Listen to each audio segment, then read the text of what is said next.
amigos? Bienvenidos a una nueva edición de En Contexto. En esta oportunidad vamos a ver el panorama general en Hispanoamérica junto a Antonio Ledesma y vamos a hacer un análisis de lo que ha ido pasando en las diferentes corrientes de esta región, donde vemos contrastes muy marcados y que pueden ser decisivos para el futuro de cada nación. Bienvenidos a En Contexto. En Contexto llega gracias a Fundación Naumann, Universidad César Vallejo y Los Portales.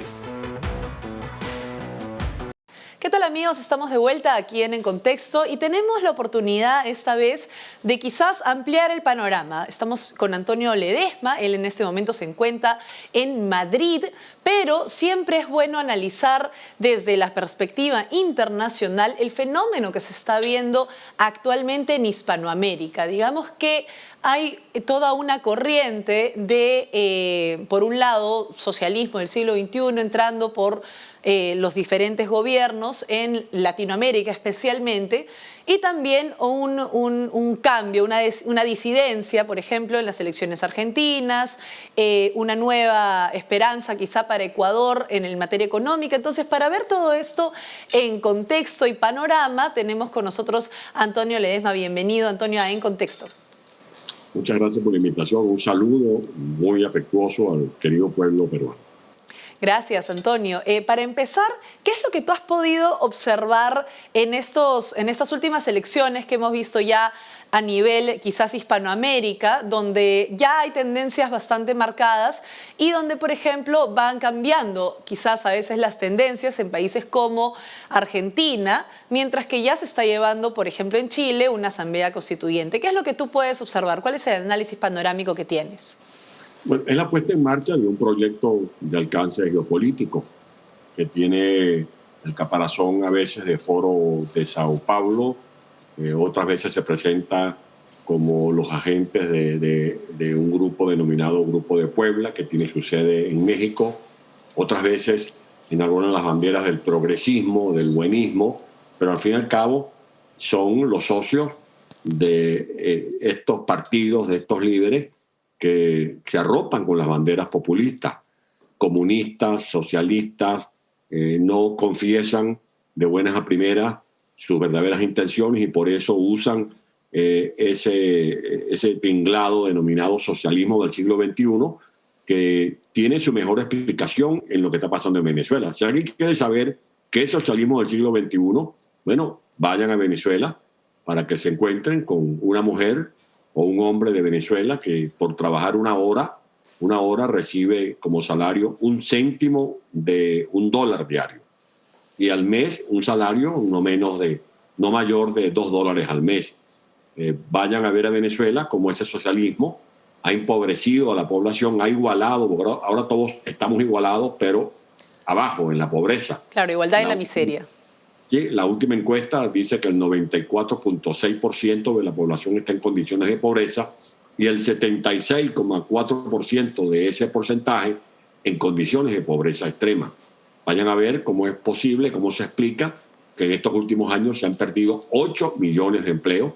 Un país que vive ahora de la economía informal, pero con salarios paupérrimos que no alcanzan para los gastos de sobrevivencia.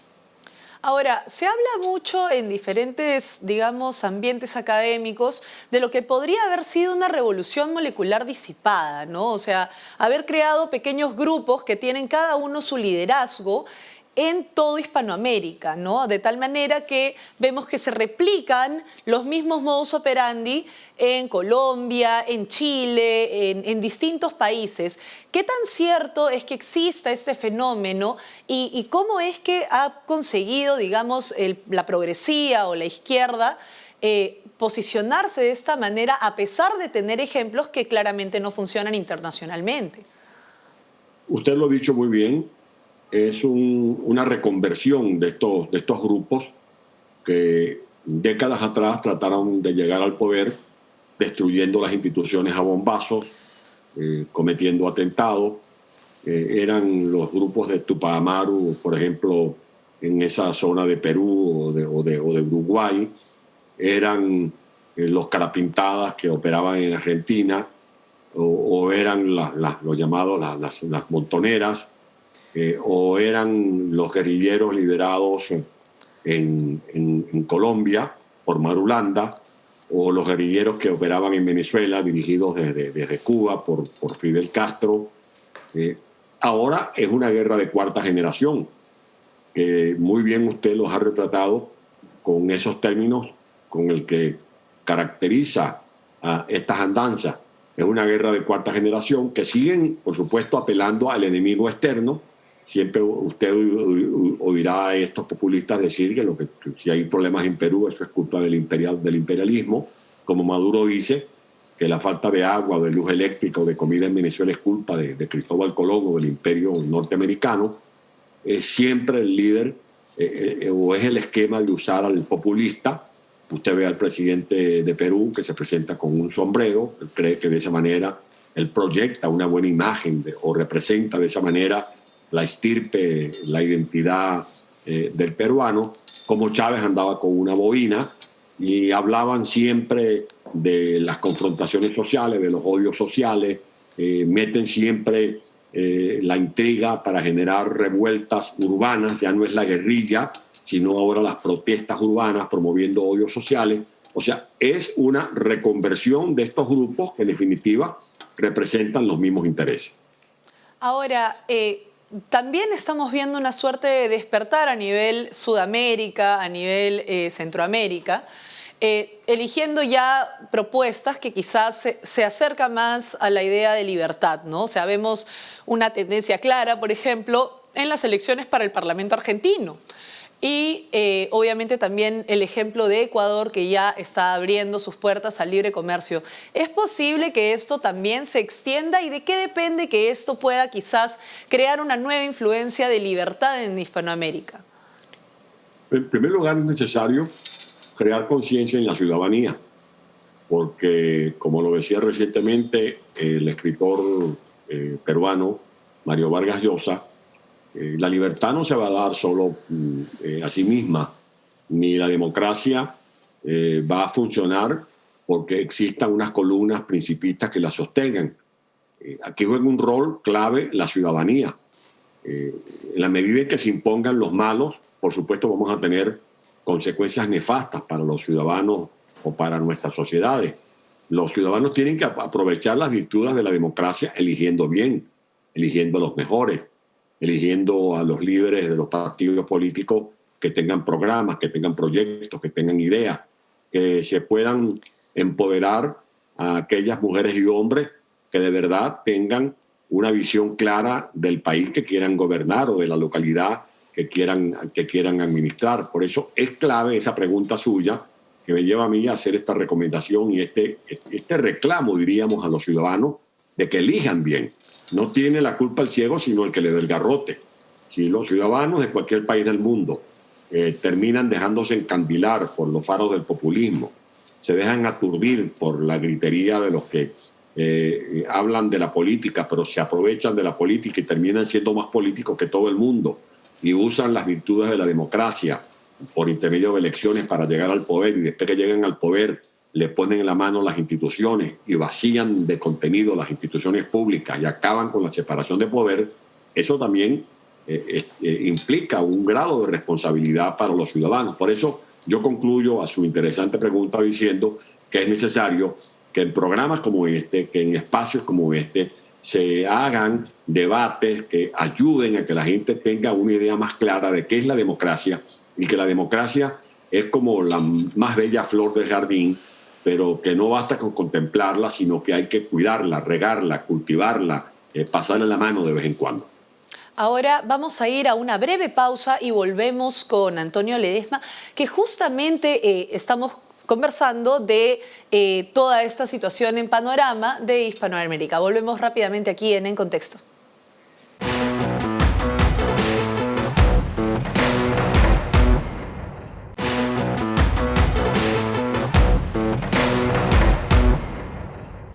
Estamos de de vuelta aquí en Contexto, conversando con Antonio Ledesma del panorama que vivimos en Hispanoamérica, porque hay obviamente distintos países que están inclinados al socialismo del siglo XXI, al progresismo, a la izquierda radical, y hay otros países que están en un despertar, ¿verdad? Que están en un despertar hacia la libertad, hacia la democracia.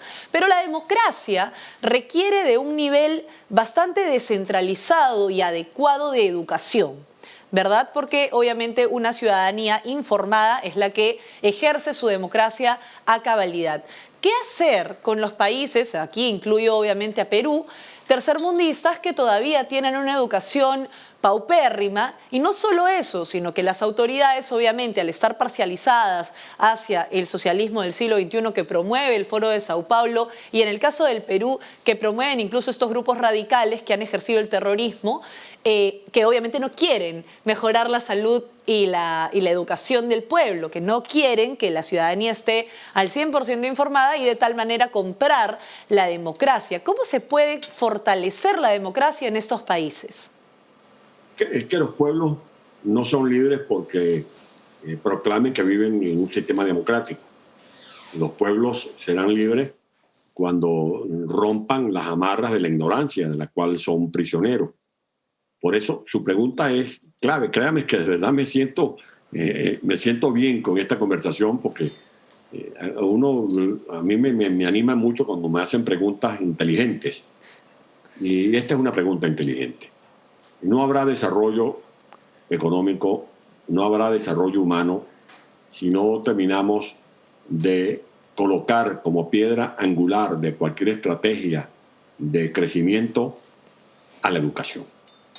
Estamos viviendo la era de la economía del conocimiento. Y para mí esa era tiene que marchar aparejada con una economía solidaria de mercado. Toda democracia debe tener su mercado. Allá China, que tienen mercado, pero no tienen democracia. Pero esos mercados no pueden obviar la existencia de un Estado.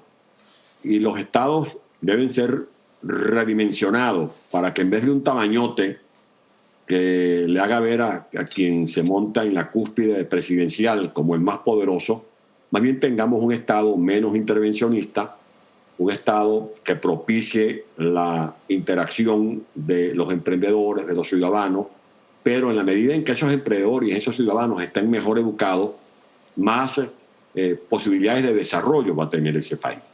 Mi proposición en un libro que acabo de publicar, que se llama ¿De dónde venimos y hacia dónde vamos?, yo propongo aquí, primero, que amarremos al Estado con un porcentaje del Producto Interno Bruto para que por lo menos, no menos de 7 puntos del Producto Interno Bruto sea destinado a financiar la educación. Que la educación sea la gran prioridad. Que los funcionarios públicos mejor remunerados de cualquier país nuestro sean los educadores. Pero que no solamente le demos un estatus económico de primera a los educadores, sino un estatus social. Que el servidor público más reconocido, más respetado, sea el educador. Por aquello de que dime con quién andas y con quién a dónde vas a terminar.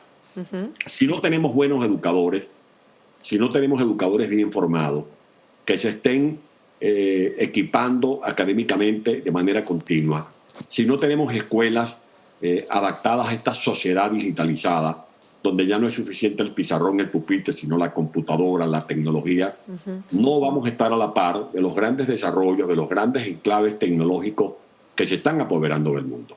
Hoy una compañía de tecnología vale 200 veces más que cualquier compañía de carro. De esas empresas que se han instalado en Perú, que fabrican franela, no valen nada en comparación, por ejemplo, con Amazon. Claro. O con una empresa de telefonía. De allí que la tecnología es clave, y la tecnología, como lo dice usted en su pregunta, está dada en la educación. Y en la medida en que tengamos ciudadanos mejor formados, vamos a tener ciudadanos más sigilosos, más ocupados de saber elegir por quién voto, quién me va a gobernar, a quién me voy a escoger yo para que se ocupe de mis impuestos, para que administre mis tributos, para que mejore mis servicios de transporte, de salud o de educación. Muchas gracias. En este momento, también a escala hispanoamericana, hemos visto una suerte de copamiento de las fuerzas del orden. Eso obviamente responde a que en dictaduras o en lugares donde la democracia, digamos, es muy fina y está en una línea al borde de romperse, se copan, ¿verdad?, las fuerzas del orden para poder hacer la voluntad del gobierno de turno. Es un fenómeno que vemos en Nicaragua, en Cuba, Venezuela y poco a poco también aquí en el Perú. ¿Cómo fortalecer la institucionalidad de las fuerzas del orden sin que se sienta que obviamente van a reprimir a todas las iniciativas ciudadanas o lo que sea, sino simplemente fortalecer la institución para que mantenga su neutralidad y defienda a la patria que le corresponde? Fortaleciendo la base del Estado de Derecho y que tengamos columnas más firmes que le den garantías de gobernabilidad y gobernanza a nuestras sociedades. Y eso se consigue solamente con seguridad jurídica. De la seguridad jurídica va a depender la confianza de los ciudadanos en su policía, la confianza del ciudadano en el que cobra los impuestos, la confianza del ciudadano en el que administra un acueducto, el que administra cualquier dependencia del Estado peruano, el Estado argentino, ecuatoriano o venezolano. Eso también genera una atmósfera de convivencia. Donde hay seguridad jurídica se respira fe, se respira confianza y hay sosiego, por aquello de que no solamente de pan vive el hombre. En un país donde hay tranquilidad hay mayor grado y mayores posibilidades de prosperidad. Cuando se comienzan a usar de manera excesiva las fuerzas públicas es porque los desórdenes se producen en virtud de la conflictividad que se va produciendo en un país que termina siendo un estado de ebullición permanente. Y lo que debe ser la excepción termina siendo la regla. La excepción es que se use la fuerza pública para reducir a quien transgreda las normas que todos estamos obligados a acatar. Es decir, que yo creo que la respuesta a su pregunta es que hay que fortalecer la figura del imperio de la ley, que todos estemos sometidos al imperio de la ley. Puede usted ser rey, puede usted ser monarca, puede usted ser presidente, ministro, puede usted ser un prominente empresario, puede ser usted un rutinante artista, puede ser usted un glorioso deportista en una cancha de fútbol o de béisbol, pero usted tiene que estar sometido al imperio de la ley. Y en ese sentido, justamente teniendo constituciones en cada uno de estos países que son republicanos, la constitución corresponde a una carta magna como a la madre de todas las leyes. Vemos que lógicamente en Hispanoamérica ahora hay una corriente impulsada por el Foro de Sao Paulo para que todos los países posibles cambien su constitución, llamen a referéndum, se logre una asamblea constituyente. Y obviamente el Perú no es ajeno a esta corriente. ¿Cómo frenar competentemente este pedido de asamblea constituyente desde la ciudadanía? Segunda recomendación, por mi experiencia, yo le puedo hacer a los peruanos, es que cuiden su sistema jurídico, porque eso puede ser el desaguadero de la democracia. Cuando llegan al poder estos populistas, lo primero que quieren hacer es convertir los tribunales de justicia en talleres de sastrería. Ya no para que hagan leyes conforme al Estado de Derecho o a los principios que deben observar y acatar, sino para satisfacer los caprichos del gobernante de turno que quiere que le hagan una constitución como el que se manda a hacer un saco a medida, una corbata, justo tallada al cuerpo. Y eso es pernicioso. Eso fue lo que hizo Chávez y Maduro en Venezuela, que hacen con la Constitución Nacional un trapo con el que pasa en Coleto, en los palacios de gobierno. Es lo que ha pasado en Venezuela, donde los que somos víctimas de persecución política, los que somos víctimas de atropellos u hostigamientos, no podemos defendernos en el marco del debido proceso. Yo le pido a los peruanos, por Dios, que cuiden su democracia. Por aquello de que nadie sabe lo que tiene hasta que lo pierde. Vean en Venezuela, que éramos un país con una estabilidad política más o menos aceptable. Hoy estamos todos en una situación inquietante. Y eso porque perdimos la democracia. Cuando se pierde la separación de poderes, que es un principio clave, no puede haber libertad, ni de expresión, ni de emprendimiento, de nada, de nada. Y como lo dijo una vez este célebre escritor que está más vigente que nunca, Cervantes, en la conversación del Quijote con Sancho Panza, no hay tesoro que escondan ni los mares ni la tierra más grande que el tesoro de la libertad. Cuiden, hermanos peruanos, la libertad, cuídenla, cuídenla. Para cerrar, quizás me gustaría que dejes un mensaje a todos aquellos que creen que la persecución política quizás es un mito, ¿no? Que eso no pasa, ¿no? Que no va a desembocar en eso, porque así como Venezuela en su momento decía, nosotros no vamos a ser Cuba, nuestros compatriotas están diciendo, no vamos a ser Venezuela, pero la persecución política lógicamente es real. Y sería bueno que tenga, para cerrar, un mensaje final al respecto para que se tome conciencia sobre lo que viven aquellos perseguidos políticos en este régimen. Primero, tengan cuidado con prevención con los populistas. No hay cosa más maléfica que el populismo, porque terminan siendo falsos mesías que no dicen la verdad cuando proclaman mediante discursos demagogos que luchan por el pueblo, cuando realmente lo que están es hundiendo al pueblo. Los pueblos no salen de la pobreza con mendrugos. A la gente que está allí hundida en el abismo de la miseria, hay que tenderle la mano para sacarla de ese atolladero, y eso no se logra dándoles una ayudita de vez en cuando para que sobrevivan.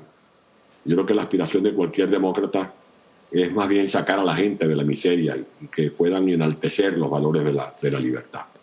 A mí me correspondió enfrentar a Chávez en 1992. Yo era gobernador de la ciudad de Caracas y lo enfrenté en los dos golpes, el del 4 de febrero y el de 1992. Y siempre le advertí a la gente que había que tener cuidado a la hora de votar, porque poner las riendas de la democracia, del Estado de un país, en las manos de un golpista contumaz, es como que si usted conviniera en nombrar director de la escuela donde van sus hijas o sus hijos en manos de un pedófilo. Eso sería imperdonable. Pues en Venezuela cometimos ese pecado. Pusimos las manos de las riendas del país en manos de un golpista contumaz. Yo fui alcalde electo y reelecto en la ciudad de Caracas. Gané con más de 800.000 votos.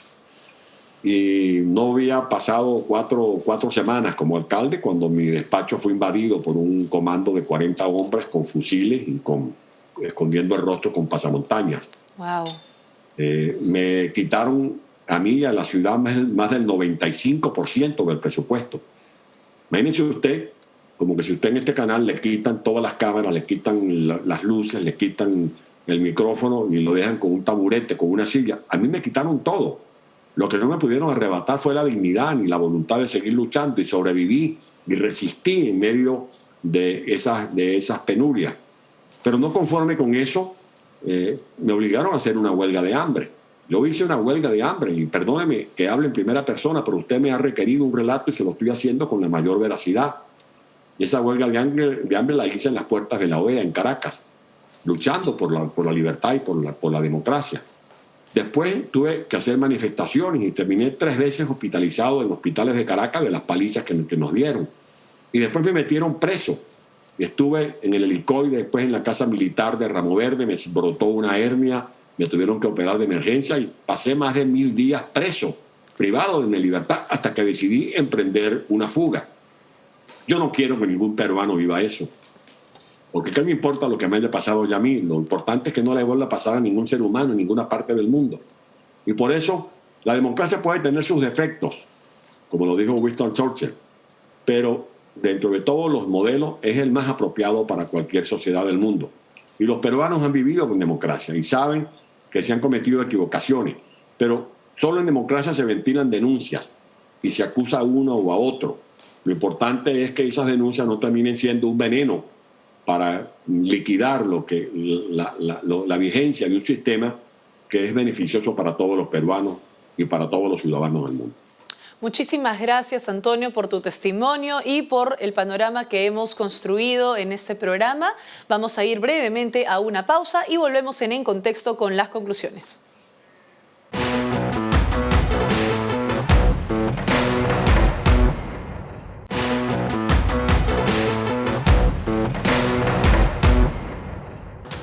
Como podemos darnos cuenta, esto es muy delicado y tenemos que crear conciencia para que los ciudadanos, a través de la información, logren su libertad, logren tener el dominio de sus futuros, teniendo en cuenta de cuáles son sus responsabilidades como ciudadanos y obviamente tomando conciencia de lo que ha pasado ya en el exterior, en los países hermanos que han vivido los regímenes tan sanguinarios del socialismo y el comunismo mundial.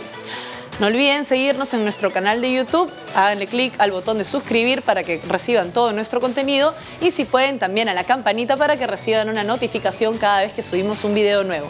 Yo soy Vania Tais y conmigo será hasta una próxima edición. Chao.